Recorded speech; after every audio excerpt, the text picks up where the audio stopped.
Estamos de volta com As Cunhãs, seu podcast de política do Brasil e do Ceará, além de outras cositas más.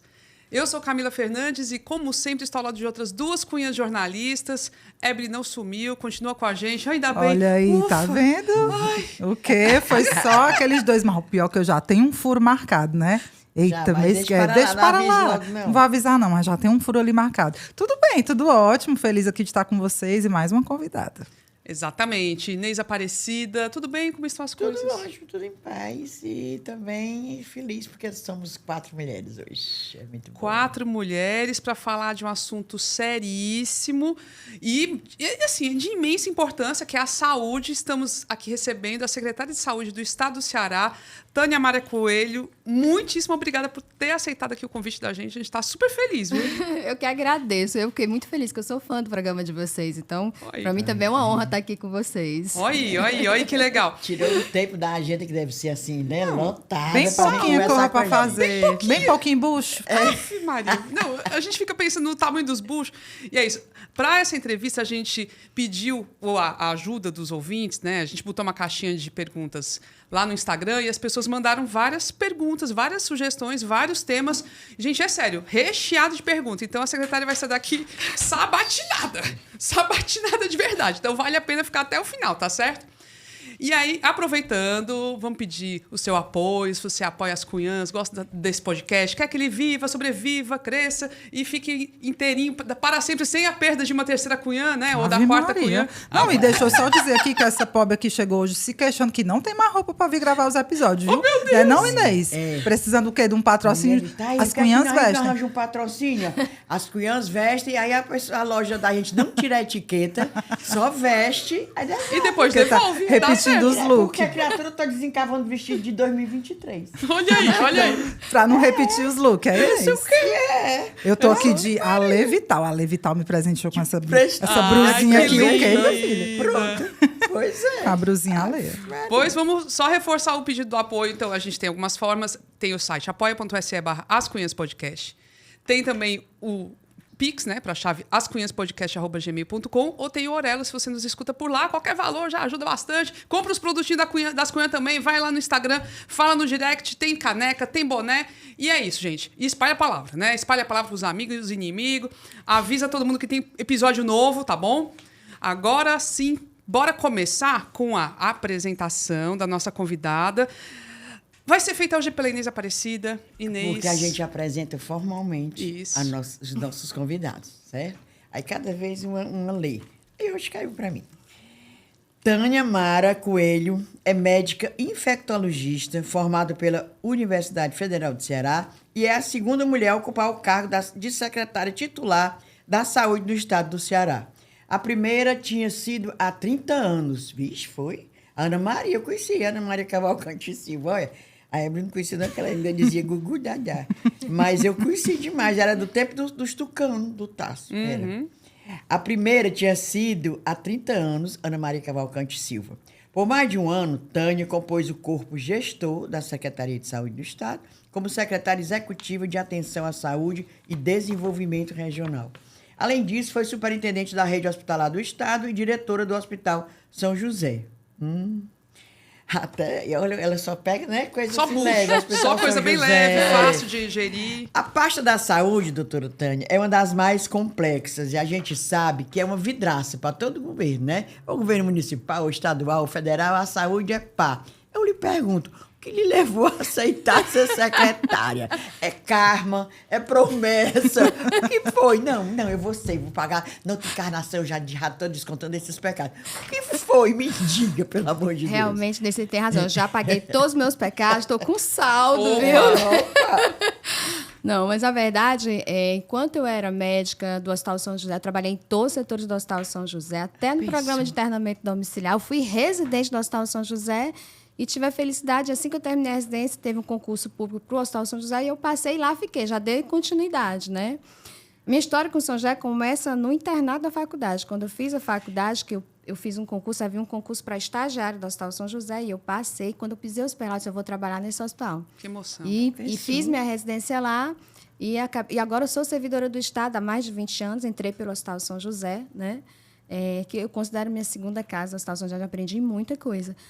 E também cheguei a fazer consultório particular, mas na Secretaria de Saúde você tem a oportunidade de fazer muito por muitas pessoas. Eu acho que é isso que mais me estimula, é você ter a oportunidade de fazer política pública, de organizar, de criar serviços que dão impacto na saúde da população, mas não é só de 10, 20, 30 pessoas que você está atendendo, é de milhões de pessoas. Então, é transformador. E eu sei que é muito difícil, são muitos desafios, é muita pressão, mas essa questão de você poder ajudar muita gente é o que me estimula e é o que me faz trabalhar na Secretaria de Saúde. Eu vou dizer para você, eu amo o que eu faço.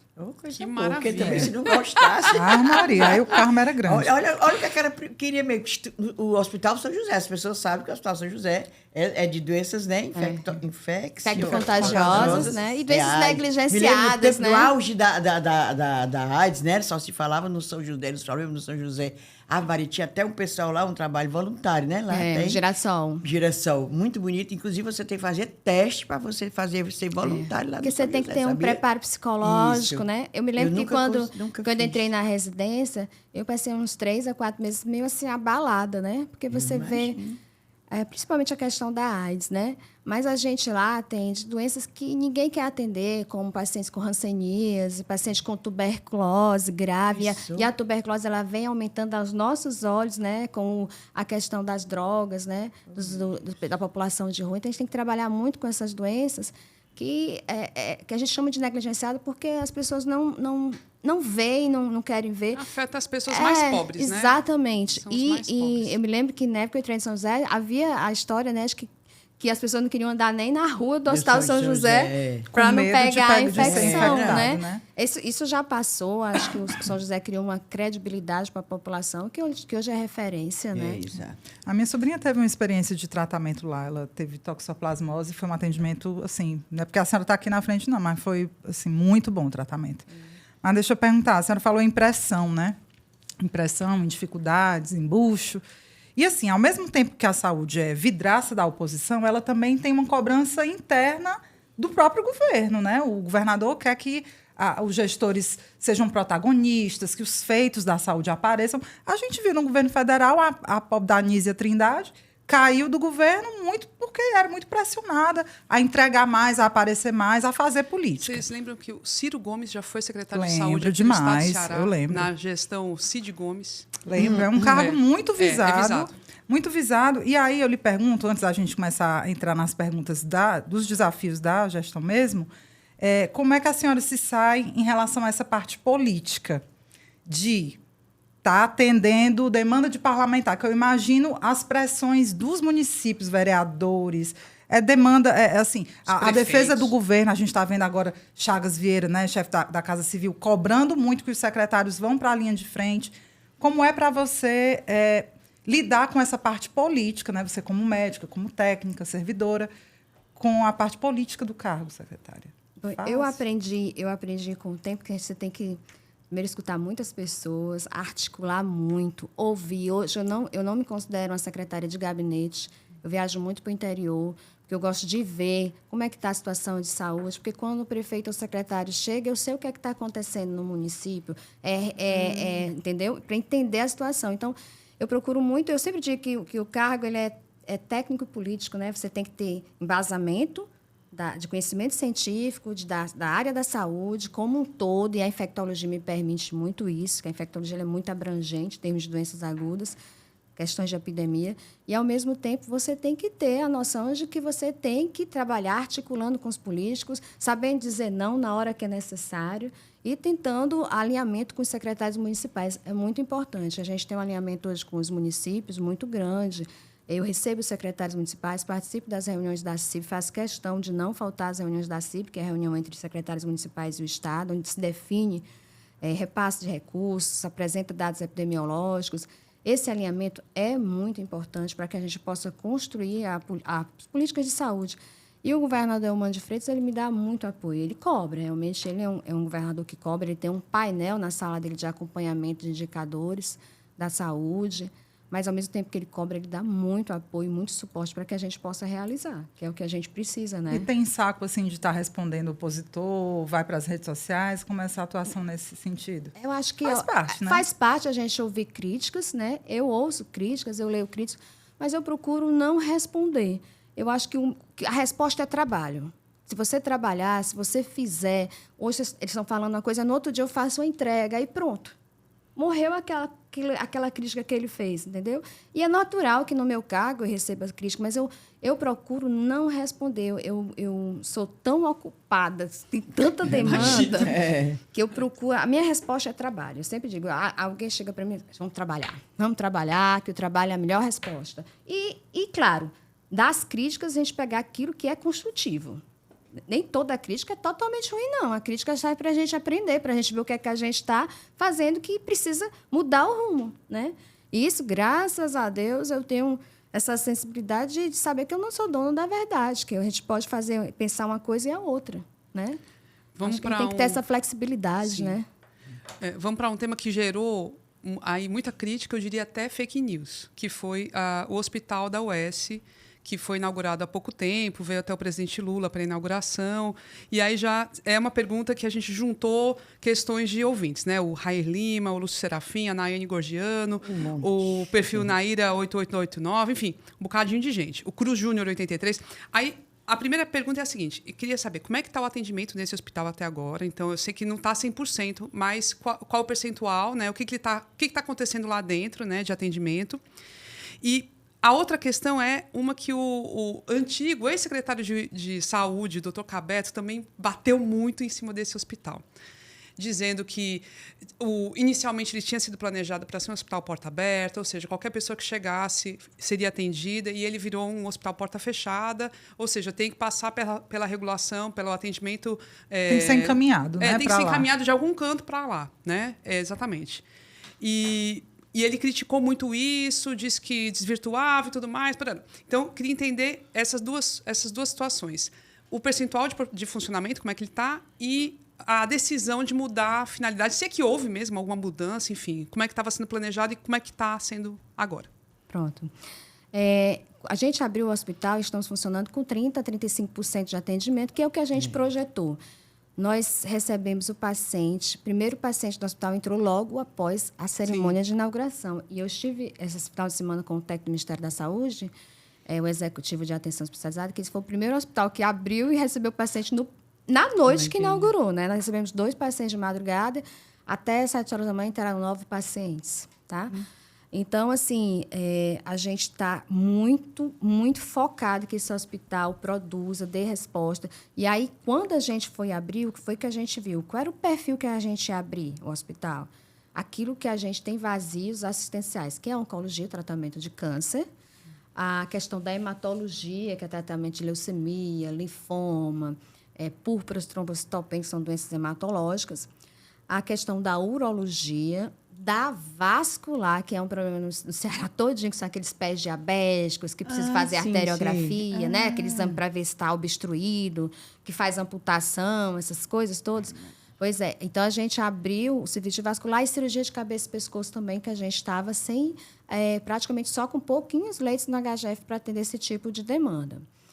Desde o início, o César Carlos estava na proposta de transferir para lá, tá? E a gente resolveu que só iria transferir o César Carlos depois, porque quando se abre... Mas 100% o César Carlos? Não, nós não vamos transferir 100% do César Carlos. Porque isso também foi uma fake news, que falaram muito. O que vai do César Carlos para lá será materno... Não, materno-infantil vai permanecer toda no César Carlos. Que foi... que eu nasci. Bebê, nasceu lá. Eu nasci no César Carlos. Então, de lá, não, existe uma história muito grande em relação a isso. O Hospital César Carlos...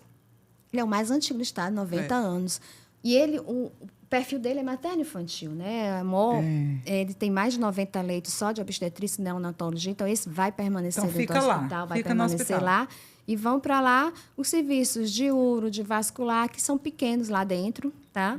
A gente vai levar para lá, clínica, pneu, vão para lá, para dentro do hospital. Nesse primeiro momento, a gente abriu esses 5 serviços. Estamos trabalhando já com a transferência, começando a transferência de alguns serviços do César Carlos para lá. Estamos realizando endoscopia, procedimentos bem, como é que se diz, avançados. Eu tenho recebido fotos dos próprios colegas endoscopistas mostrando que fizeram uns procedimentos que eu nunca nem tinha visto no SUS, mas que isso é extremamente importante, que é isso que a gente quer oferecer para a população, né? Já abrimos o consultório, o atendimento para a ambulatório de ortopedia, porque a gente está abrindo 60 leitos para cirurgia ortopédica, para poder realizar mais cirurgia. Que é uma das filas piores exatamente. que tem, né? Então, Muita isso a fila. gente até avançou a programação. A gente tem um cronograma. Então, a partir de junho ou julho, a gente já quer estar realizando toda a transferência dos serviços que não são materno-infantil do César Carlos. A gente está começando... Pode falar. Só uma dúvida. Quando vocês transferem parte do César Carlos para o hospital universitário, automaticamente você cresce a oferta de serviço da saúde materno-infantil no César Carlos? Exatamente, crescemos. Sai daqui, mas aumenta aqui também. Exatamente. Assim como a gente aumenta o atendimento ambulatorial e a realização de exames. Esse hospital foi o primeiro hospital do Estado que já inaugurou com tomografia, com ressonância e 2 aparelhos de hemodinâmica, que são muito importantes esses São aparelhos. 3 prédios, né? Lá, São 3 prédios. A gente já está funcionando a coluna do inteiro. meio e a gente já está entrando na coluna Parece de lá. que já está todo funcionando e mais uma parte. Além né? do ambulatório o ambulatório são 54 salas de ambulatório. Eita. Tá? E a gente tem a ala de infusão de quimioterapia, que também já começamos a fazer quimioterapia nos pacientes que já chegaram ou com o diagnóstico ou que já terminamos a investigação diagnóstica e tem indicação de fazer quimioterapia. Tá? Em relação ao que foi falado sobre que tem que ser porta aberta, pelo contrário, um hospital altamente especializado, ele não tem que ter porta aberta, porque senão ele passa a deixar de fazer a alta complexidade para atender a apendicite. A apendicite pode ser operada em qualquer hospital. Naquela rua, não sei se você sabe, tem um posto de saúde, tem uma UPA, tá? Então, tem uma porta de entrada lá. Os pacientes da UPA, eles podem ser referenciados para lá, assim como pacientes de todo o estado. Esse hospital é um hospital imenso, né? Grandioso, e ele é para receber pacientes de todo o estado. Um hospital de alta complexidade, ele tem que ser regulado, porque senão ele passa a deixar de fazer aquilo a que ele se propôs, que é a alta complexidade. Mas ele vai focar nessas áreas que a senhora falou? Não, ele vai ter mais. especialidades? Não, ele vai ter várias especialidades, porque ele é de formação. Pois né? era isso Aí, que o então, Cauê ele comenta tem que ter- também. Ele né? tem que ter várias áreas da medicina. Então, a gente tem um cronograma de abertura. Vai ter pneumo, vai ter... a uro, já falei, a vascular, vai ter clínica médica, vai ter psiquiatria. A gente reservou 20 leitos para psiquiatria lá. Que Porque, importante. porque a porque reforma é tão psiquiátrica, difícil, né? viu? A reforma Leito psiquiátrica, a de gente não pode mais psiquiatria. ampliar nenhum leito no Hospital Mental de Messejana. Não pode. Entendeu? A gente tem que criar leitos nos hospitais gerais. E aí, a gente, quando abriu o Vale do Jaguaribe, a gente já abriu com 8 leitos para psiquiatria. E a gente tem incentivado, no Estado, a gente tem um protocolo que chama Política de Incentivo Hospitalar, onde a gente incentiva hospitais do interior, pagando um recurso fixo mensal, para que ele tenha leitos de psiquiatria para atender os pacientes nos seus hospitais gerais, que é o que se propõe a nova reforma psiquiátrica, né? Então, em resumo, essas críticas até nem tem muito fundamento, né? Por exemplo, essa aí de ser mas um fez um hospital barulho, aberto. mas fez. Teve protesto na porta do César Carlos. Então. Teve Então. protesto, Roberto Cláudio, mas Foi. capitão Barnes, sargento não sei quem, Porque soldado, mas uma todo das mundo lá, coisas, uma das que era dúvidas dizer, porque eles diziam que ia fechar total o Foi. César Carlos, né? ia só transferir, não ia ampliar atendimento. Não, ia Por isso que- fechar. Por isso que Bater prego nas portas. é A saber proposta inicial do hospital, não agora, né? No início da construção, era passar todo o César Carlos para lá. E aí a gente foi fazendo as análises, avaliando o que, é que era factível ou não, e a gente viu que era melhor deixar a Deixar- maternidade e a neonatologia lá. Por que a neonatologia? Porque, às vezes, vem gestante de alto risco. E, na verdade, ele deveria receber só gestante de alto risco. E não recebe. Recebe gestante que tem parto normal, sem complicação nenhuma. E essas crianças, elas precisam ter leito de retaguarda de UTI, né? Por sinal, quem puder doar leite, né? Pro Exatamente. banco de leite humano. A do gente tem um César banco de Carlos. leite humano do César Carlos muito bom. Eu doei muito. Muito bom. Também. Lá A Evelyn na- nasceu, eu doei os leitinhos. Olha aí, coisa Aí. boa. Aí nós vamos ter várias especialidades dentro dessa... Porque são tantas. Acho que nós vamos... Nefrologia, hepatologia, gastroenterologia, porque como... E o cronograma de implantação é como, mais ou menos? Dá para resumir? Ainda esse ano cresce para quanto? Pronto, percentual? nós abrimos com 30% a 35% do hospital. Já vamos abrir ortopedia adiantada, que só isso era para ser lá para o final do ano. A gente antecipou para ver se a gente opera mais ortopedia. E a partir de agora, porque a gente esperava, quando a gente inaugurou o hospital, e eu estou dizendo isso porque eu abri o Hospital do Vale do Jaguaribe quando eu era da Secretaria de Saúde como técnica, né? Então, foi eu que abri o Hospital do Vale do Jaguaribe. Então, você, quando abre um hospital, você abre o serviço, você começa a detectar, vamos acertar uma coisa aqui, vamos corrigir uma coisa. Então, a gente esperou, vamos dar uns 3 meses para estar tudo adaptado para a gente começar as mudanças. Só que a gente já está até se antecipando, né? Está trazendo antes os problemas. Vai dar uma vazão, vai melhorar para o JF também, esse setor aí da o JF, ele tem o perfil de traumato de emergência, né? Nós vamos fazer a eletiva, aqueles pacientes... Às vezes, uma traumato de emergência, ela se transforma num eletivo, porque o paciente demora tanto para fazer a cirurgia, ele acaba entrando na fila eletiva, né? Mas vai dar um suporte para o JF, sim, porque tem pacientes... Eu converso muito com a Riane, eu me dou muito bem com a superintendente do JF, e às vezes ela tem paciente lá esperando... Né, a prótese chegar. O problema às vezes é um parafuso, né? Um pino que você tem que comprar do fornecedor.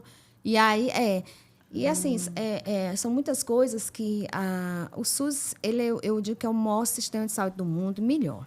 Mas tem muitos entraves burocráticos. Você tem que negociar com o fornecedor, você tem que fazer processo estatório para adquirir as... lógico. Né? Você tem ideia, eu estava falando agora no CESAL, que é a reunião de controle social, até 2023... O paciente precisava de uma TAV, que é uma prótese cardíaca, que agora é super eficiente, evita o paciente fazer cirurgia aberta. Essa prótese é R$100 mil. 100? E ela é individualizada mesmo. O médico tem que fazer as medidas do paciente para colocar. Então, você não pode comprar, você tem que esperar o paciente chegar para depois fazer o processo para a compra do... Tudo isso era judicializado, né? Então, o paciente ficava esperando a prótese chegar e demorava muito, né? E ele lá no hospital. Lá no hospital. E às vezes bem, só esperando a prótese. Então, ano passado, a gente resolveu acabar com essa questão da judicialização para esse tipo de prótese. Nós colocamos 62 próteses, R$6.200.000 em 62 pacientes.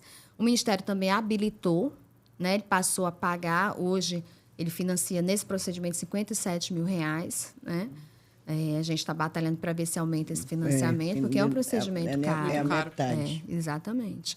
Mas são as coisas que a gente tem que trabalhar diariamente, né, para poder dar o melhor para o paciente. Agora, essa TAV é uma coisa altamente complexa, de inovação mesmo.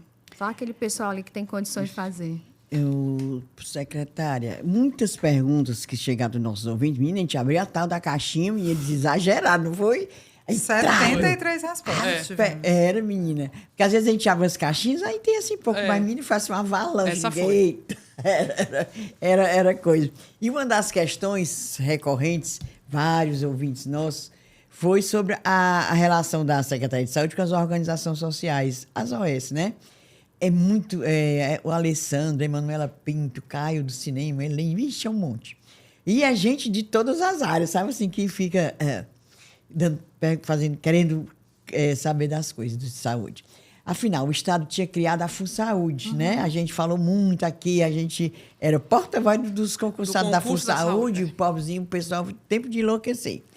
Que foi criado e levaram, tipo um balão. Para mim, aquilo ali foi um balão que eles levaram. Para ter um corpo de servidores para atender os novos hospitais. Mas é isso que vem OS. Por que foi essa opção? A FUNSaúde foi pensada, criada até na época de Camilo Santana, governador, o secretário era o Cabete, né? Foi eles dois. Foi. E depois a FUNSaúde ficou essa tristeza. Não, foi extinta, né? Foi extinta. Claro. Os concursados ficaram aí a ver navios, muita gente que foi absorvida pela Secretaria de Saúde não está ganhando o que foi prometido no edital do FUNSaúde. Por que foi isso? Bom, eu não estava na época da gestão quando criaram a fundação, né?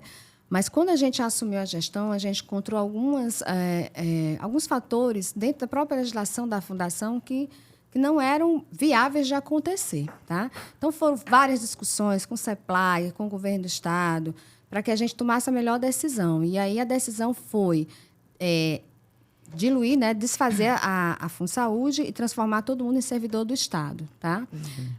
Fizemos um cronograma, nós já chamamos mais de 3 mil concursados, tá? Hoje, nós temos aí alguns ex-concursados da FUNSaúde que estão entrando também, pleiteando voltar, porque eles desistiram de assumir o concurso, porque não era estatal, era uma fundação. E do mesmo jeito que tem pessoas que tinham muita crença na FunSaúde, tinha gente que fez o concurso, mas não queria assumir porque achava que não tinha estabilidade, certo? Então, hoje a gente está sendo acionado também por alguns concursados que desistiram de assumir enquanto era FunSaúde para voltar quando se transformou em servidor do Estado, né? E a gente tem feito todo o cronograma que foi colocado para a gente tem atendido, vai ter um chamamento agora. Entretanto, nós temos necessidade de servidores em todas as unidades. Então, a gente recebe uma solicitação nós temos, só aqui no Ceará, em Fortaleza, nós temos 7 hospitais de administração direta, nós temos o Instituto de Prevenção do Câncer, o Centro de Hipertensão e Diabetes, o Centro de Saúde Dona Libânia, o Centro de Saúde do Meireles, que está funcionando, a gente está fazendo uma reforma, mas tem alguns serviços lá funcionando. Nós temos, não sei se vocês sabem, né? Nós temos a colônia Antônio Diogo lá, em Redenção, né? Que é de tratamento de hanseníase. A colônia Antônio Justo em Maracanaú. SAMU, temos Hemócito, são 6 hemonúcleos. Temos o LACEN Central, e os LACEN são várias unidades. Então, todas essas unidades pedem servidor. Então, quando a gente vai fazer o chamamento, a gente vê o elenco do que foi solicitado pela direção das unidades para a gente poder atender de acordo com os profissionais que existem dentro do concurso. Mas tem essa reclamação dos salários abaixo do que foi prometido, né? E aí, como é assim, você desfaz um compromisso que foi feito anteriormente, como é que vocês lidam com essa situação hoje? Não tem como reverter? Para o salário do concurso? Tem isso, né? Muita gente reclama, né? De que, fui chamado, mas olha o que estão oferecendo de salário agora e olha o que tinha no edital. E tem até uma diferença nas gratificações também. O seguinte, aí ele diz que quando a pessoa é servidor da Secretaria de Saúde, tem lá umas gratificações na CESA, que eles chamam até os penduricalhos, que aí juntando dá um salário bom. E eles, como entraram agora, não tem nenhuma dessas vantagens. Não, é porque eles estão implantados gradualmente. A gente está liberando aqui, acho que ano passado a gente liberou várias gratificações. E aí a gente está fazendo, porque até agora entraram 3.000 servidores. Então, a gente tem que implantar de cada cada gratificação. Depois, se tiver doutorado, mestrado, é de acordo com a especialidade que eles têm. Certo. Então, a gente está trabalhando agora, já fizemos vários mutirões dentro do Recursos Humanos para poder agilizar essas gratificações. Mas a senhora acha que tem uma reclamação também por causa do destino para onde as pessoas estão indo? Assim, na verdade, eles optam. Quando certo. eles chegam, eles colocam onde eles querem ficar. Certo. Tá? Ainda está tendo aí a gente vai fazer de acordo com o que temos vaga. Por exemplo, o Hospital São José pediu... Vou dar um exemplo aqui. São José pediu um endoscopista. Tá? O César Cal pediu 2 endoscopistas. A HGF pediu 3. Aí entraram 6 concursados endoscopistas. Aí eles botam aonde eles querem ficar. E claro que vai ter alguém que vai ter que ir para São José. Sim. Que tá né? lá pedindo. Eu não posso, infelizmente, São José é um hospital de referência de doença infecto-contagiosa, né? Então, eu tenho que alocar profissionais para lá também. Todos os que estão sendo chamados dessa lista dos aprovados da FunSaúde? Todas as vagas. Já foram chamados 3.000. É muita gente. Ainda tem uma galera, muita gente. Né? Tem uma galera mas, grande. de todo jeito, ainda a gente vai chamar até março do ano que vem uns 6.000 concursados. É muito. É bastante. É bastante. É muita gente. Mas, ainda assim, tem as OSs, né? Então, o hospital... o hospital da UES mesmo está sendo gerida por uma, né? Uma organização social. Por uma organização social. E aí tem sempre aquela oposição. Por que o Estado não assume mesmo e tudo mais? Fala um pouco disso. Eu, assim, de cara, já imagino... A gente pensa assim, como é difícil fazer uma licitação, certo? É muito complicado, é lento o processo e tudo mais. Então, o caminho dessas OS também é para isso, para desburocratizar. Mas elas são muito usadas para contratação de pessoal também. Então, como é que é essa relação? A gente contrata o serviço, né? Então, a gente quer que o hospital funcione. Eu acho que o X da questão com a organização social é um contrato bem feito. Um contrato bem feito, fiscalização e monitoramento. Você tem que estabelecer metas quantitativas e qualitativas para que a organização social, dentro daquele contrato que você pediu para gerir, seja um hospital, seja uma farmácia, seja um posto de saúde, ela realize e entregue. E, se não entregar, glosar, que é isso que a gente está fazendo na Secretaria de Saúde agora. A gente criou a Coordenadoria de Contrato de Gestão, onde nós aumentamos o número de profissionais dentro dessa coordenadoria, para que a gente acompanhe tempo real o que está acontecendo dentro das nossas unidades geridas por organização social, que não é só uma, nós temos hospitais do interior. Sim. Eles têm uma qualidade muito grande. Essa organização social que trabalha com a gente tem várias... Todos os hospitais do interior são certificados, com certificado de qualidade, inclusive alguns internacionais. Essa organização é o Instituto de Saúde e Gestão Hospitalar, ou é a ISGH, né? Exatamente. Então, a gente já tem uma experiência com eles. Agora, o que a gente tem feito muito é trabalhado com os contratos. Porque se você não monitorar, se você não fiscalizar, se você não estabelecer o que você quer, o que é que você quer? Eu quero atendimento nisso, quero que se realize tantas cirurgias disso, e ele tem que comprovar. Então, um contrato bem feito é o X da questão da organização social. Porque uma das críticas, quando você pensa, por exemplo, no pessoal que é contratado por essas organizações, por essas empresas, é uma forma de terceirização também. Né? Isso acontece, efetivamente tem uma terceirização, e a terceirização é criticada, enfim, é uma precarização também do trabalho. Mas há como mexer nisso, verificar isso, esse nível de precarização também dos trabalhadores da saúde, ou isso fica mais difícil? Olha, nós estamos num governo que nós estamos chamando 3 mil concursados na saúde, vamos chamar mais 3 mil. O maior concurso já realizado. E, ao mesmo tempo, a gente ainda precisa de mais profissionais, tá? Então, assim, enquanto vão chamando os profissionais, nós temos que se elencar de outras formas de contratação de pessoas. Foi feita uma avaliação pela Controladoria Geral do Estado, uma avaliação tanto dos serviços, como a avaliação dos próprios profissionais que trabalham nessas organizações sociais do Estado, né?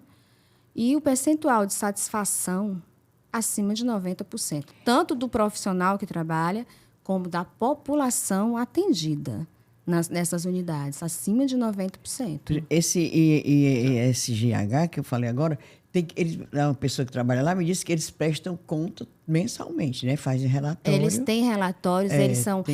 Eu aqui não quero defender, não, mas assim, em termos... É o que eu digo para vocês. Se você tem um bom controle, você exige, você cobra, e se não prestar, você goza. Certo. Porque ela disse que eles, um ISGH é cliente do Estado. O Estado pode ter que cobrar. Exatamente. E esse é o segredo. Você tem que fazer um bom contrato. Você tem que fazer um bom contrato para ofertar à população. Porque a população, quando precisa ser atendida, ela não quer saber quem é que está atendendo. Ela quer ser bem atendida. E a gente tem trabalhado muito com essa questão da humanização do serviço. Porque eu sempre digo que eu sou médica, né? Eu trabalhei na Emergência São José durante muito tempo. 80% do percentual das pessoas que eu atendia, elas só queriam ser ouvidas. É isso. Só queriam ser ouvidas. Você olhar no olho da pessoa, você ouvir a pessoa, né? Porque são problemas diversos. E é quando você está mais vulnerável, né, secretária? Exatamente. É isso que eu digo para as pessoas. Gente, olha, quem procura uma unidade de saúde está com um problema, seja lá o que for. E tem que ser bem atendido. É porque, sabe o que acontece, Inês? As pessoas não se colocam no lugar dos outros. Agora, secretária, como prestar um serviço humanizado se eu fico pensando assim, como é que você vai ser humano ali naquele JF? Que toda vida que eu entro ali me dá... Eu sei que o JF é da prefeitura, não é do Estado, ou num César Caos. É um nível de estresse, de precarização, assim... tão grande, como é que você faz para trabalhar o atendimento humanizado numa situação tão complicada dessa, né? A tendência é expandir essa... Aí o que é que a gente tem trabalhado? A gente tem trabalhado... Primeiro, a gente tem uma central de distribuição de medicamentos que controla todos os medicamentos e insumos da rede hospitalar do Estado, tá? Para que a gente não deixe faltar insumos, que eu acho que isso é muito importante. O médico, o profissional, a enfermeira... vai trabalhar, ela precisa ter seus insumos, tá? Só que a gente só compra um tipo de curva, que a gente chama de curva A. Curva B e C é específico dos hospitais, eles que compram. Mas a gente tem tentado o máximo dar apoio às unidades e sempre evitando que falte qualquer coisa. Às vezes falta. Por quê? Tem medicamento que é descontinuado pelo fornecedor. Tem fornecedor que ganha pregão e não entrega, né? Aí você tem que ficar implorando para a pessoa entregar, né? Mas, assim, uma saída é o que a gente está fazendo, que é a descentralização do serviço, fortalecimento da regionalização. Então, em 2023, a gente abriu um serviço de oncologia no Vale do Jaguaribe. Abrimos um serviço abrimos no mês a oncologia, no outro mês a politraumatologia. Lá no Vale do Jaguaribe, hoje nós temos a emergência com cirurgia geral, ortopedista, vascular, neurocirurgião, bucomaxilo e cirurgião geral, para atender as emergências de traumatologia e não trazer para cá. Aí, no outro ano, nós abrimos no Quixaramubim oncologia e politrauma também, para poder evitar. Esse final de semana, eu passei do dia 1º de maio até sábado, 5 horas da tarde, dia trabalhando, 3 dias andando. Fui para o Acaraú, fui para Itapipoca, fui para Sobral, onde a gente está vendo quais são os serviços que a gente pode expandir. Estamos construindo o regional de Crateús, já está bem adiantada a obra. O governador vai lançar a ordem de serviço tudo de Baturité, tá? O de Crateús também está em andamento, então ele quer entregar pelo menos esses 3 hospitais, mas eu acho que ele vai entregar mais um que eu visitei, que ele tem condição de ser regional, mas acho que isso que é o governador que tem que dizer, né? Não quer dizer não para nós. Mas, assim, ampliando. Quando a gente foi fazer o Programa Nacional de Redução de Filas, né? Foi o que a gente fez. A gente procurou descentralizar, porque para operar você tem que ter capacidade instalada, ou seja, tem que ter serviço que faça. Então, a gente contratualizou os municípios, eles recebem o recurso federal e eles escolhem os municípios que vão operar as cirurgias dele, quando ele não tem hospital capaz de fazer.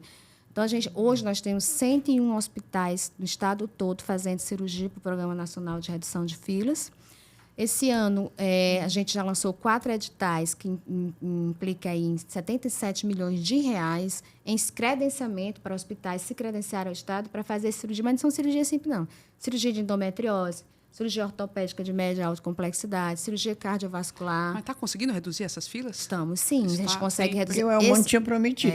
Não, era uma das promessas. Era. A gente conseguiu reduzir muitas filas. Agora, a fila de eletiva ela é dinâmica. Eu já opero 2, entram 3 na fila. Não, pois é. É porque ele falou em zerar, né? Mas como é que zera a fila? Você consegue. Zerar só se assim, vocês não vão mais. Mas eu acho que o que é uma fila mesmo, a gente que está um tempão esperando. Acho que o governador quis dizer com isso é diminuir o máximo o tempo de espera do cidadão. Né? É isso que a gente quer. A pessoa que está um ano esperando uma cirurgia. A gente quer que o paciente entre na fila e saiba quando vai ser operado.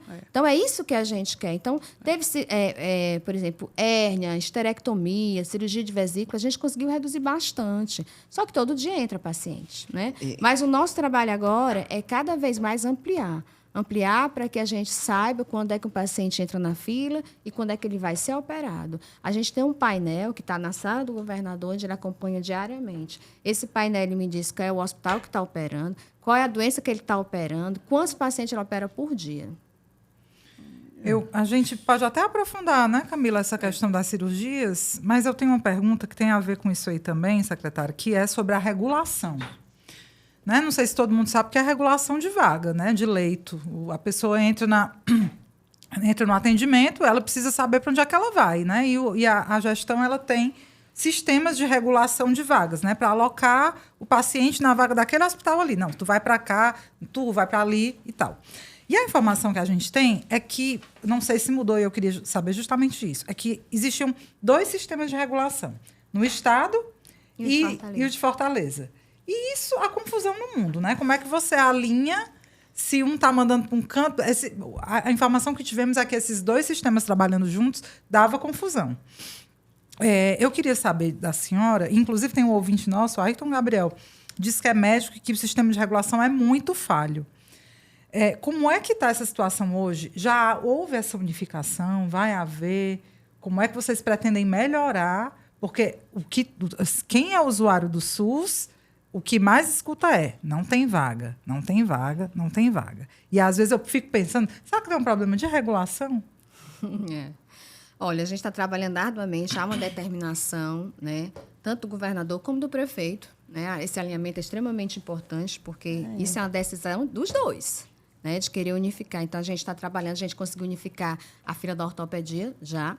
E sábado a gente teve reunião também com a Secretaria do Município de Saúde para que a gente termine de fazer a unificação total, para que não haja uma demora na regulação, entendeu? Os sistemas serem únicos e quem está lá em Fortaleza, como quem está no Estado, consiga visualizar em tempo real aquele paciente. que aí a gente vai conseguir considerar como sistema unificado, para não ter demora na resposta ao paciente. Qual é o ônus? Assim, por que não se unificou ainda? É porque precisa os municípios não querem? Precisa ter determinação política, né? Uma determinação forte de querer que, de certa forma, eu digo que a regulação é o coração da Secretaria de Saúde. Ela tem domínio das vagas de cirurgia, de internamento, de procedimento ambulatorial, entendeu? Secretária. Vixe. Eu quero saber agora que a gestão do Estado e da Prefeitura estão no mesmo nível, assim, unificado, questão de partido e tal, que a gente sabe, né, não adianta negar que Elmano e Sarto, né, se azunhavam. Agora melhorou essa história da regulação? Muito. Vou dizer porque em 2023, 2024 eu já era secretária. E eu passei por problemas seríssimos. Assim, se fechava serviço, a gente não era comunicado. A gente já sabia depois do serviço fechado. Outra coisa, você fecha porta de emergência, você vai ter repercussão aonde? Nos hospitais que tem porta aberta. Quais são? Hospital Geral, Hospital César Caos. Então, caía para a rede do Estado sem a gente estar preparada. Então, isso era muito grave para a gente. A questão da oncologia foi um negócio, assim, para mim, muito impactante, porque eu batalhei muito. O que é que Fortaleza dizia? Fortaleza dizia que tinha um déficit, né, para pagar os prestadores. Isso. Dizemos, minha equipe técnica todo dia levantou quanto é que Fortaleza precisava receber. Não Fortaleza só, o Estado, porque a gente tem centro de oncologia em Sobral e em Barbalha. E nós levantamos o que é que o Ministério faltava repassar, passamos o Ministério liberou. E houve o próprio secretário foi comigo lá. E eu disse assim, agora tu vai pagar os prestadores, né, para a gente voltar a ter as vagas. E não aconteceu, né? Não aconteceu. Entendeu? Aí, assim, depois que o dinheiro entra no fundo, é do município e acabou. Não, o município é o gestor que decide que vai pagar, né? Agora, uma dúvida, assim, em relação ainda à regulação. Regular a vaga é ter poder político, né? Quando você tem vaga na sua mão, você tem poder. Numa unificação dessa, quem ficaria com o poder da regulação? É o Estado? E aí é por isso que o município talvez não queira abrir... Isso aqui eu estou especulando, tentando entender, certo, secretária? Eu sei que você não vai poder falar tudo, mas eu acho que é um papo importante. Vaga é poder, né? Existe essa barreira política para unificar os sistemas? Nesse momento, não. Pelo contrário, nós temos um apoio total do governo e da prefeitura para a unificação. Não existe nenhum, pelo contrário, entendeu? Eles querem muito. Eu acho que a preocupação dos dois para melhorar o atendimento em saúde é muito grande. Então, não existe... Eles não estão colocando empecilho nenhum. Né? Agora é porque é uma construção. Existem contratualizações feitas pelos municípios, existem contratualizações do Estado. Então, a gente tem que alinhar tudo isso para não ter prejuízo, para não fazer uma besteira. Né? Você mesmo disse aqui, quando você falou que quando juntava, alguém disse que quando juntava piorou, não foi? Parece que juntou os dois, piorou. Você falou alguma coisa aqui. Não, na verdade, eu tinha entendido que, como é separado, dava problema, assim. Você não conseguia visualizar a vaga do outro. O que é que a gente está fazendo? Tem que ter um mesmo sistema onde eu possa visualizar e eles também. Onde a gente tem que garantir que os contratos que Fortaleza faz... Ela tem as vagas dela garantidas, porque ela paga, ela contratualiza, claro. Entendeu? E, ao mesmo tempo, eu tenho que garantir que o restante do Estado também seja atendido. Exato. Então, assim, esse alinhamento entre o governador Elmano e o prefeito Evandro é essencial para que a coisa ande. Então, agora, está dependendo de quê? Dos técnicos. A gente está trabalhando diariamente. TI. O problema agora é TI. TI. Sempre é TI. Os técnicos, né? E a gente tem uma coisa boa, porque o sistema de regulação deles é o mesmo nosso. Então, pronto. Entendeu? Aí a gente está destravando. A gente está trabalhando com a pessoa que é responsável pelo sistema para destravar algumas chaves lá, para que a gente possa integrar totalmente o sistema. É isso que a gente quer, que com certeza vai dar melhor resposta à população. É isso que a gente quer, né? Tudo que a gente vai fazer de mudança, a gente tem que trabalhar muito para que a gente não cause depois piorar, né? Ave Maria, porque a gente não quer. Não, pois é. Aí agora o secretário tem pergunta também de servidor. Pode perguntar. É pergunta demais. Um bocado de gente aqui perguntando sobre a gratificação de desempenho institucional. GDI. Quando é que vai sair? A GDI. E explica o que é essa gratificação e qual é a promessa para os servidores. A gente os novos servidores, porque Porque os antigos já foi incorporado nos antigos, deve ser os toda novos certeza, servidores. capaz. Então, a gente já está fazendo, alguns já receberam, a Secretaria de Planejamento e Recursos Humanos, ela está paulatinamente colocando dentro dos salários as GDIs. É uma gratificação que foi criada para desempenho, é um valor razoável para os servidores, e a gente tem colocado, vai entrando, de 3 em 3 meses a gente faz chamamento, vai entrando mais servidor, e isso aí a gente tem que trabalhar para que a gente tenha orçamento financeiro para incluir isso dentro da gratificação. Pronto, mas a gente já está aí. fazendo, viu? Tá aí, servidores, a secretária mesmo, da boquinha dela, respondeu. Isso aí o pessoal fica cobrando, se a gente isso é não um pergunta. compromisso nosso Ave da Maria. secretaria, que todo mundo que tiver direito a GDI vai receber a GDI. Sim. Pronto. Eu vou fazer uma pergunta que nem está no roteiro, porque eu estava refletindo sobre sua resposta sobre esse modelo de como vai funcionar o hospital universitário, né? Ele precisa ser ele é um hospital de formação também. Então, por isso teve essa reformulação, né? No modelo, segundo o Cabeto diz, uma reformulação na proposta dele, né? Ele não será de portas abertas e vai tratar da alta complexidade de várias áreas e especialidades. Mas, secretária, para quem está vivendo assim esse dia a dia da saúde já há algum tempo, não tem uma necessidade de mais vagas e mais estrutura de hospitais portas abertas, não? Porque, às vezes, como eu tenho familiares usuários do SUS, eu percebo que há assim, uma dificuldade de para onde é que eu vou? E aí eu vou e eu levo uma portada na cara, porque não é aqui, não é aqui, não é aqui, não. Aí mandam para o canto. Aí a pessoa fica ali passeando. Como é que o Estado pode melhorar? Há, de fato, uma percepção sobre essa lacuna da porta aberta? Que é ali o seu primeiro contato, né? O primeiro contato que o paciente vai ter. Deixa eu te dizer, essa pergunta foi ótima, porque assim, as pessoas precisam entender que a porta de entrada do cidadão é a atenção primária. São os postos de saúde. É a porta de entrada do cidadão. Qualquer coisa que você esteja sentindo. A não ser que seja uma coisa assim, muito grave, uma dor cordial, forte, dor no coração forte. A porta de entrada do cidadão é a atenção primária.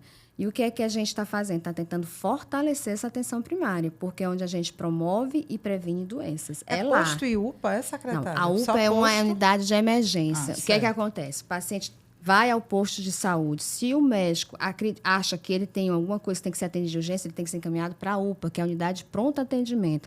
A unidade de pronto atendimento não consegue resolver algo especializado, aí ela encaminha para o hospital especializado. O que é que nós estamos fazendo? 2 frentes. Uma é fortalecendo a atenção primária. A gente tem um projeto chamado de Braços Abertos, que a gente começou no Litoral Leste, no Vale do Jaguaribe, com 20 municípios, onde a gente está reorganizando a atenção primária com a ajuda dos secretários municipais. E no Cariri, onde nós estamos fazendo toda a planificação da atenção à saúde, não só a primária, orientando os fluxos desde a entrada do paciente na atenção primária, atenção especializada e atenção terciária. Então, isso é muito baseado em estudo científico. A atenção primária ela deve ser a ordenadora do atendimento à saúde. Só que a gente entende que o paciente às vezes chega no posto, e aí ele não consegue resolver, ele vai para a UPA. Às vezes ele reclama que passa não sei quantas horas na UPA, mas é porque o problema dele, ele é classificado e tem um risco dele, não era para ele estar lá, então ele vai esperar mais. Tá entendendo? Agora, às vezes ele passa mal à noite, né? Aí ele vai para a emergência. Não, aí ele tem que ir para a emergência. O que é que a gente está trabalhando também? Reorganização da rede. Nós temos vários hospitais secundários que têm porta aberta e tem que reabrir essas portas. A gente tem que entender quais são os fluxos que a gente vai encaminhar o paciente para a gente não superlotar um hospital com coisas que poderiam ser atendidas em UPA, que poderiam ser atendidas no hospital secundário. Então, esse fluxo é reorganização de rede que a gente já tem conversado muito com a Secretaria de Saúde Municipal. Eles estão trabalhando também agora, por exemplo, estão fazendo uma reforma no Hospital da Mulher. Eles vão abrir a porta do Hospital da Mulher, que era fechada. Está acabado. Um hospital secundário, né? Fora isso, a gente tem que trabalhar em resolver também problemas ambulatoriais. Então, a gente está aí com esse programa Mais Acesso a Especialista do governo federal, onde a gente está pactuando com as policlínicas, com os hospitais prestadores, para o atendimento especializado, que não é em todo canto que a gente tem especialista, endócrino, reumato. Então, a gente tem que pactuar, fazer as OCIs, que são as ofertas de cuidado integrados, para o paciente chegar. O que é que esse programa, qual é o princípio dele?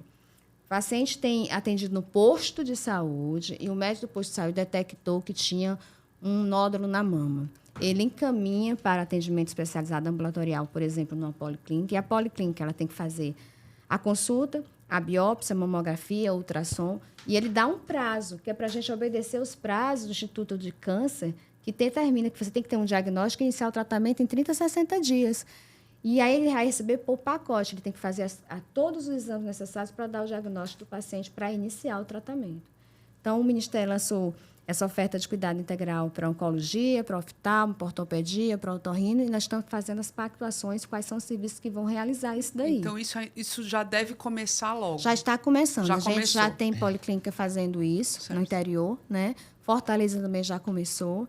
O que a gente quer é dar velocidade com as pactuações para que a gente possa atender. Agora, é um plus.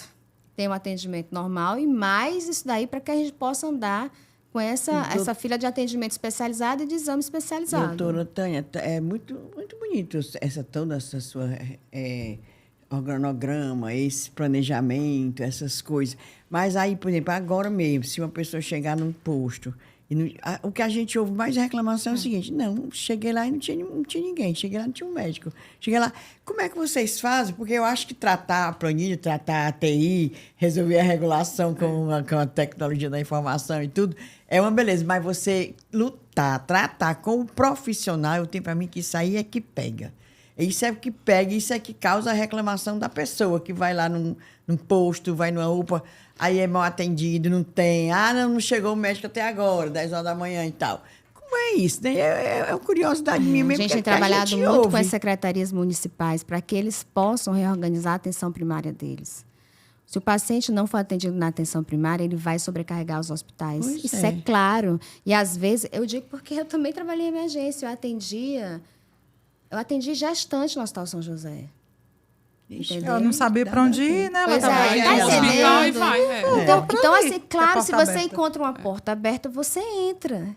Tá entendendo? Só que você acaba desviando. Quantas vezes eu estava funcionando uma paciente com suspeita de meningite e demora. Um atendimento de meningite demora, não demora? Porque você vai ouvir a história, vai examinar o paciente, vai fazer a punção lombar. E aí, para fazer o diagnóstico da meningite. E os pacientes ficavam reclamando porque eu estava demorando. E quando a gente vai atender o paciente, não era nem para estar no hospital. Está entendendo? Então, isso é questão que a gente vai ter que trabalhar. Isso não é uma coisa rápida, não. A atenção primária ela tem que funcionar bem, dar assistência aos pacientes. Esse final de semana, alguns postos do município abriram para atender a população pediátrica. Entendeu? Eu acho que o que a gente tem hoje é um momento único, onde a gente tem um alinhamento muito grande com a Prefeitura de Fortaleza, onde a gente pode trabalhar juntos para melhorar. Essa abertura dos postos no final de semana foi porque a gente fez reunião e mostrou que estava tendo atendimento muito grande na porta do Saving, de pacientes que poderiam ser atendidos em atenção em posto de saúde. Então, a gente se alinhou, a Secretaria de Saúde de Fortaleza abriu os postos no final de semana. Esse alinhamento é muito importante para que a gente possa dar assistência melhor à população. Mas, assim, eu volto a dizer, a gente vai, como Estado, nós não somos responsáveis pela atenção primária. Tá? Nós não somos, isso é do município. Mas nós estamos apoiando a todos os municípios, ajudando no que for necessário para organizar a atenção primária. E aí é o gestor local também que tem que dar uma chegada junto também, né, secretário? Porque a gente recebeu na caixinha reclamações, porque o município tal. Como é que a CESA pode fiscalizar melhor? Porque diz que tem município que é assim. Que é o caos. O caos. Aqui de Fortaleza, fiquei sabendo que o Evandro parece que está realmente com essa ideia de ampliar o horário de atendimento. Sim, ampliar o horário de atendimento dos postos. E os semana. Exatamente. Isso vai ser diferente. Mas é engraçado, assim, por mais que... Eu acho que os atendimentos nos postos, assim, nem são talvez a pior coisa. O problema é falta uma cultura de prevenção também. Falta... você não tem aquela ideia do médico da família, como tinha antigamente, que era outra pegada, né? E, assim, o Ceará foi muito inovador nisso. Agentes comunitários de saúde. Os agentes comunitários. São muito importantes. O governo do Estado que até a vacinação Ceará foi protagonista durante muito tempo com a imunização, porque a gente tinha agente comunitário de saúde que vai na casa dos pacientes, conversa com os pacientes, vê o que é que ele precisa para poder levar para o posto de saúde. O agente comunitário está muito próximo da população, ele é muito importante. Então, essa reorganização, e eu sempre digo isso, nós estamos envelhecendo rápido. A população. Né? A população brasileira está envelhecendo rápido. Eu já disse que ia acabar com aquele negócio de idoso a partir de 60 anos. Não, minha, idoso é a partir de 70. Nós estamos envelhecendo todo mundo tem 60 rápido. anos. A gente precisa ter o entendimento que a gente precisa ter autocuidado. Autocuidado, prevenção de doenças. Porque não existe sistema de saúde que sustente um negócio desse, não. E faz toda a diferença. A pessoa tem uma hipertensão, se ela é cuidada, se ela tem ali um acompanhamento semestral, é uma coisa diferente da pessoa que não tem esse acompanhamento. A Secretaria de Saúde agora está reorganizando. Realmente, ela pegou uma situação muito difícil, a Secretaria de Saúde de Fortaleza. E aí, pegou uma situação muito difícil, né? Mas ela está reorganizando, ela tem muito conhecimento. A Socorro já foi secretária de saúde do município. Ela sabe realmente o que é que precisa ser colocado na saúde, na atenção primária. E o Estado, a gente está como apoiador e estamos fazendo o que a gente pode para ajudar. A gente acabou de fazer a distribuição de kits para os municípios que trabalham com a gente no braço aberto, de tensiômetro, de estetoscópio, de detector fetal, sonar para ver o batimento da criança, para a gente fortalecer o atendimento do pré-natal. Mas isso aí é responsabilidade dos municípios, né? Aí a gente entra como suporte e orientando e tentando. Sempre que eu vou para alguma entrevista, eu falo muito da atenção primária, porque é realmente a porta de entrada. A gente tem que botar para funcionar a atenção primária. Eu acho que o Estado podia, sei lá, de repente fazer algum programa, um incentivo para que os municípios realmente invistam nessa parte dos agentes comunitários de novo, restabelecer isso, enfim. Pode ficar a dica da especialista. Com o Ministério da Saúde, enfim, uma coisa nacional. Outra coisa importante, a gente está com o serviço de telemedicina, que a gente está dando suporte demais à atenção primária, aos postos de saúde. A gente já está com mais de 4.000 consultas. Eu achei a coisa mais linda do mundo foi um médico da saúde da família. Pegou o celularzinho dele, foi lá dentro da casa do cidadão no interior do Ceará, marcou a consulta com a gente e ele fez a consulta do paciente, do senhor, com um gastroenterologista da Secretaria de Saúde dentro da sua casa. Usou o celular. Do paciente. Da casa do paciente. Isso é muito bacana, né? O bichinho nem sabia ligar. Porque eles vão lá, o médico vai na casa, ele agenda com a gente, olha, eu preciso de uma consulta com um gastroenterologista para o paciente e tal. E ele teve a iniciativa de ir lá na casa do paciente, levou o celularzinho dele e fez a consulta do paciente lá. A gente tem que investir nessas tecnologias, principalmente em algumas especialidades que a gente não tem especialista. Apesar de que a Secretaria tem investido muito com a Escola de Saúde Pública para ampliar a residência. Mas tem especialidade que não tem especialista suficiente para a população. Então, até formar. Exatamente. E a telemedicina tem uma vantagem. Você ensina 2, 3 vezes a mesma consulta, o cara lá aprende. Entendeu? Sobre IJF. Voltando, assim, a gente sabe que o IJF é do município, mas é um hospital gigante, né? Realmente é para onde todo mundo que sofre um acidente, sofre acidente de carro, acidente de moto, vai tudo bala, faca, tudo enquanto engasga. Vai tudo lá para queimaduras, vai tudo lá para o JF. E aí a gente teve até ouvinte que perguntou por que o Estado não compra, não estadualiza logo esse JF? Porque a prefeitura é um aperreio sem fim. Toda vez entra gestor, sai gestor, tem esse pepino chamado IJF, que é um custo absurdo, né? E agora teve socorro, né, do governo federal. Do governo estadual também. Estadual também. A gente repassa. A gente repassava 6 milhões, agora a gente está repassando 10 milhões mensais para o JF. Tá? Ele é um hospital polo e por isso a gente faz esse repasse, que ele tem que atender os municípios da região. O maior gasto do JF é com a folha, né? E realmente faltaram vários insumos e a gente foi lá, deu insumos porque eu tinha condições, a gente tinha um planejamento, dava para dar insumo para eles e deixar para a nossa rede também. Mas é uma questão muito complicada isso daí, porque os servidores são municipais, né? São toda a rede de servidores municipais. E o Estado está fazendo o máximo que pode para ajudar o JF, porque a gente entende que ele é um hospital muito importante, mas a abertura dos 2 serviços, o que é que a gente quer? É desafogar esses grandes centros. Então, a gente abriu 2 emergências politrauma no Quixeramobim e no Vale do Jaguaribe. Esses pacientes daqui já não estão vindo mais para o JF. E desafoga entendeu? mesmo, secretário? Desafoga. Porque às vezes eu fico... Menino, parece que você vai fazer... Quanto mais um buraco você sem fundo, faz... né? Mas é porque aí é a questão do trânsito, né? Lá é muito acidente de trânsito. Mas, assim, os dados já mostram que essa população do Sertão Central e do Vale do Jaguaribe não está indo mais para o JF. Fala né? aí. Tem pergunta do Vale do Jaguaribe. Mas vai ter que ser a última pergunta, viu, dona Inês Aparecida? Vixe, aí uma hora. Olha, Vale do Jaguaribe, quando é que vai funcionar em pleno vapor, 100%. Lá, a única coisa que está faltando abrir é a obstetrícia. A obstetrícia. E a Santa Casa, o Estado tem condição de... A Santa Casa de Sobral, que está passando por uma coisa... Temos duas Santa Casa, né? A de Sobral e a daqui. As duas todas as duas sempre vivem... Sempre empipinadas, né? também. E é que se pode, assim, o Estado intervir lá... A gente já passa recurso, a gente passa 2.300.000 por mês para a Santa Casa de Sobral. Né? A gente esteve lá na sexta-feira com o Ministério. Isso é 10 milhões para o JF, 2 milhões... para a Santa Casa. É muita muita coisa. coisa. E aí a gente está vendo aí as habilitações que estão pendentes da Santa Casa, que é ajuda, que é recurso federal. O governo federal deverá aportar algum recurso agora, tá? Mas ele está fazendo a consultoria. Eles mandaram consultoria de gestão na Santa Casa de Sobral, deve estar chegando hoje ou amanhã, também para dar um diagnóstico que precisa melhorar na gestão, certo? Em relação à Santa Casa de Fortaleza, também na sexta-feira à noite tivemos reunião lá e nós vamos ter a determinação do governador da gente ter uma reunião com o pessoal da Santa Casa para a gente tentar contratualizar o Estado com eles, né? Mas preciso também de algumas mudanças em termos de gestão.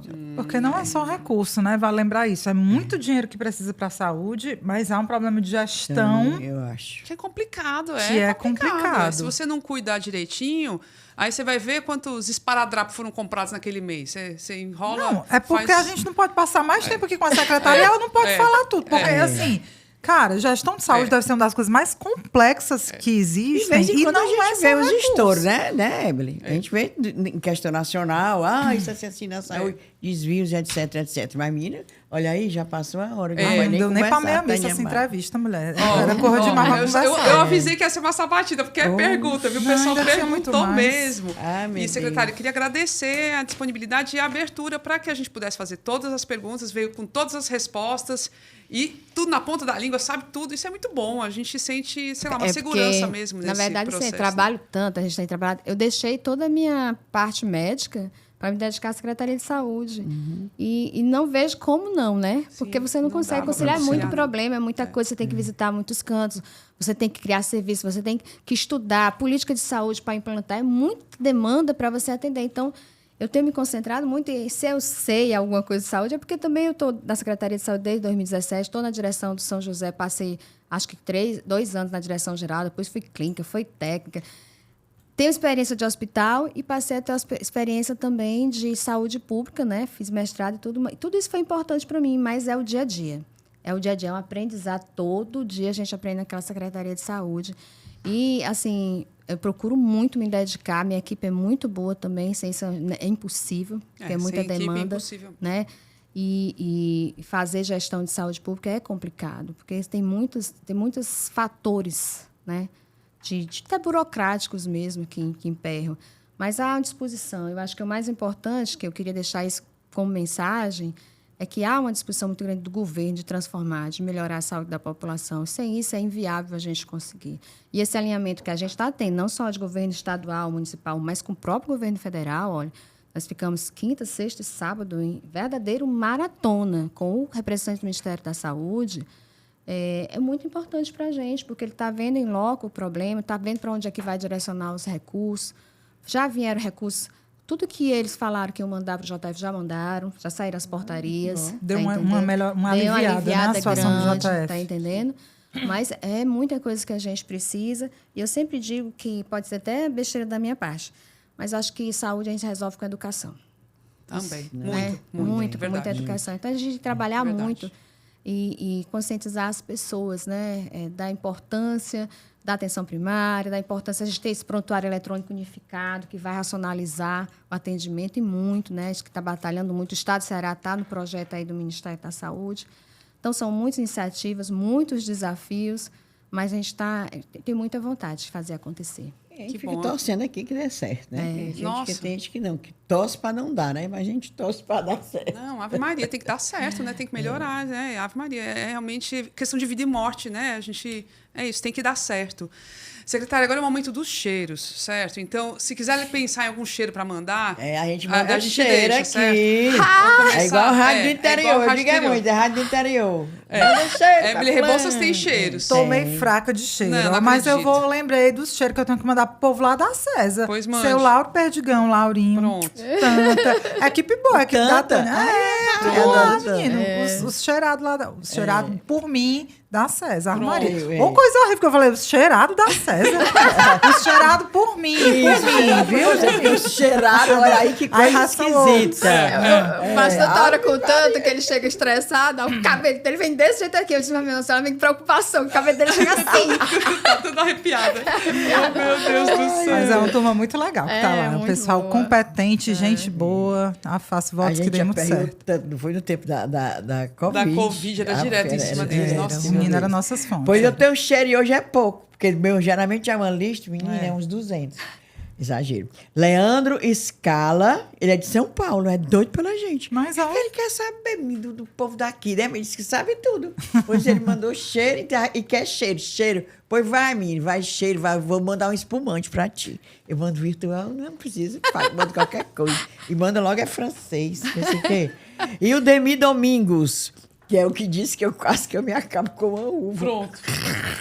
E deu-me, aquilo ali era só chasmen, que ela queria tossir, pra mangar, não sei de que eu não me lembro, que era que tava mangando. Era mangando, sempre o veneno aqui escorrendo.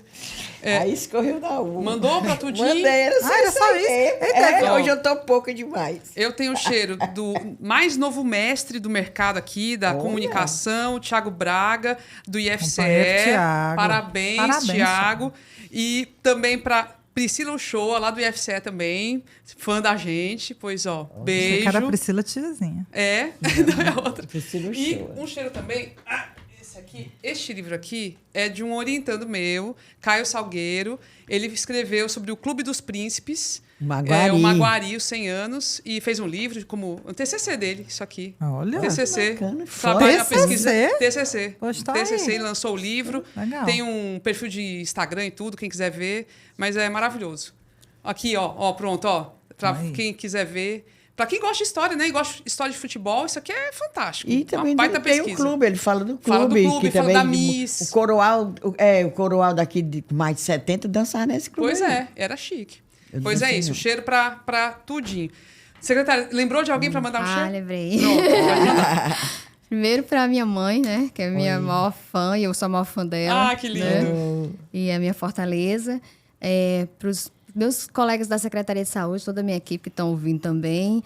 E também os secretários do município, a gente tem trabalhado muito em conjunto, então um cheiro bem grande para eles, que a gente possa fortalecer cada vez mais nossas alianças e dar o melhor para a população. Pois, secretária, brigadíssima mesmo, foi ótimo. E em outros momentos a gente também possa falar, né, de coisa boa, né? Vai ser bom, né? Tem que falar, anunciou muita coisa boa. Aqui é portas abertas. Aqui é portas abertas.